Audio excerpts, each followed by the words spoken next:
시청자 여러분 안녕하십니까? VOA 뉴스투데이 시작합니다. 미국에서는 재향군인의 날 베테랑스 데이를 맞아 한국전쟁에 참전한 노병과 희생용사들을 추모하는 기념행사가 열렸습니다. 도널드 트럼프 대통령은 참전용사들의 희생은 미국 번영의 토대가 됐다면서 그들을 보호하고 섬기는 일은 미국인의 책무라고 강조했습니다. 첫 소식은 안소영 기자의 보도입니다.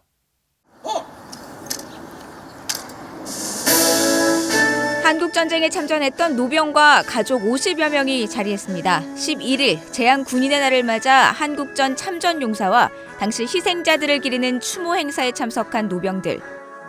90을 넘긴 노병들에게 때론 잊혀진 전쟁으로 불리는 한국전쟁은 여전히 어제 일처럼 생생하게 기억되고 있습니다. I don't have any trouble with it because so many reminders. We had to go, so I went without any negative attitude towards it, and so I did my share and came home. I made it home okay.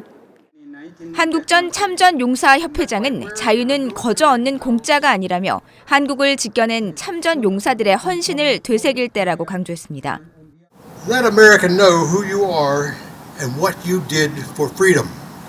I'd like to say it's time that we renewed the veterans' pride. 주한미군 출신 아버지를 둔 11살 소녀는 손수 감사 카드를 만들어 노병들에게 건넸습니다. 6년째 이곳을 찾은 소녀는 자유를 지켜준 용사들에게 감사 말씀을 전하자 노병들을 감격했습니다. And I want them to cherish cards and feel thanks and to give from the youngest generation to the greatest generation. And I will continue doing that.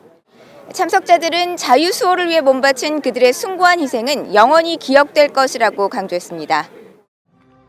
앞서 뉴욕에서 열린 재향군인의 날 기념식에서는 도널드 트럼프 대통령이 참석해 미국의 번영은 자유의 이름으로 한국전쟁 등에 참전한 재향군인들의 헌신이 있었기 때문이라고 밝혔습니다.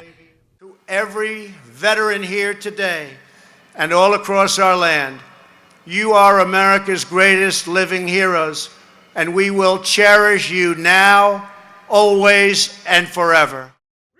그러면서 모든 것을 희생한 참전 용사들을 섬기고 보호하는 것이 미국인의 책무라고 강조했습니다.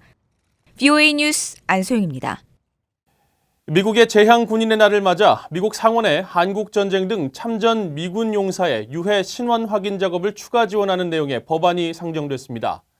미국 공화당의 마이크 크라포 의원과 민주당의 진 샤인 의원이 지난 6일 발의한 영웅들을 집으로 데려오는 법안이라는 이름의 이 법안은 국립문서기록관리청에 실종용사 기록수집소를 신설해 관련 기록을 통합관리하고 모든 연방부처는 관련 기록을 이 기관에 전송하도록 했습니다.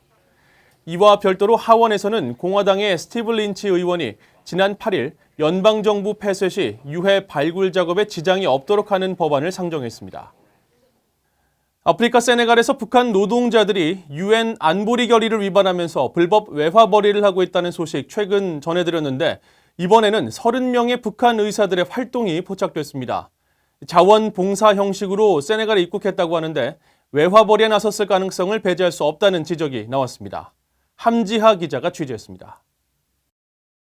지난 9일 게시된 세네갈의 한 인터넷 기사에 아시아계로 보이는 의료진 여러 명의 사진이 실려 있습니다. 이들은 소아와 심장, 산부인과, 치과 등으로 구성된 코리아 출신 의사 30명으로 세네갈의 티바운이란 도시에서 의료 활동을 벌였습니다. BOA 취재 결과 이들의 국적은 북한으로 지난 8월 세네갈에 단체로 입국한 뒤 별다른 활동을 하지 않다가 약 3개월 만에 지역 언론에 등장한 겁니다. 현지 소식통에 따르면 이들 북한 의료진들은 현재 자원봉사자 자격으로 세네갈에 머물고 있지만 이들은 외화벌이를 목적으로 입국했고 현재 상업적인 의료 활동에 나설 준비를 하고 있다고 전했습니다. 유엔 안보리 등에서 활동했던 제재 전문가는 11일 BOA에 보낸 이메일 답변을 통해 이들의 활동이 제재기관에 연루되지 않았다면 자원봉사 형태의 지원 활동은 제재 대상이 아니지만 의료비 등의 거래가 있다면 제재 위반이라고 지적했습니다. 북한은 과거 의사가 부족한 우간다와 네팔 등의 국가에 의료진을 파견하며 외화를 벌었었습니다. 이런 가운데 최근 네팔에서는 의료시설을 운영하던 북한 의사들이 잠적했다는 현지 언론 보도가 나왔습니다. 네팔 정부는 10월 말까지 북한 병원을 비롯해 북한의 사업체를 정리하고 북한 노동자들의 귀국을 통보했지만 이 병원은 문을 닫은 뒤 의료진 등의 소재는 파악되지 않는 것으로 전해졌습니다. 유엔 안보리는 대북 결의를 통해 북한 노동자들의 입국과 노동허가증 갱신을 금지했습니다. 또 다음 달 22일까지 모든 북한 노동자들이 북한으로 되돌아가야 한다고 규정했습니다. VOA 뉴스 함지아입니다. 미국 국무부가 다음 달 22일까지로 예정된 북한 노동자 송환에 대한 유엔 회원국들의 적극적인 참여와 이행을 다시 한번 촉구했습니다. 국무부는 유엔 회원국들의 북한 노동자 송환 이행 보고서 제출이 미비한 것과 관련한 VOA의 논평 요청에 모든 유엔 회원국들이 안보리 결의를 준수할 것을 촉구한다고 밝혔습니다. 유엔 안보리는 대북 결의 2397호에서 유엔 회원국들이 오는 12월 22일까지 자국 내 모든 북한 노동자들을 송환하도록 명시하고 지난 3월까지 이에 대한 중간 이행 보고서를 제출하도록 했습니다. 국무부는 지난해 7월 재무부, 국토안보부 등과 함께 북한 노동자가 파견된 나라로 러시아와 중국, 콩고, 쿠웨이트 등 29개국을 지목했지만 이 가운데 절반 이상이 아직 중간 이행 보고서를 제출하지 않고 있습니다.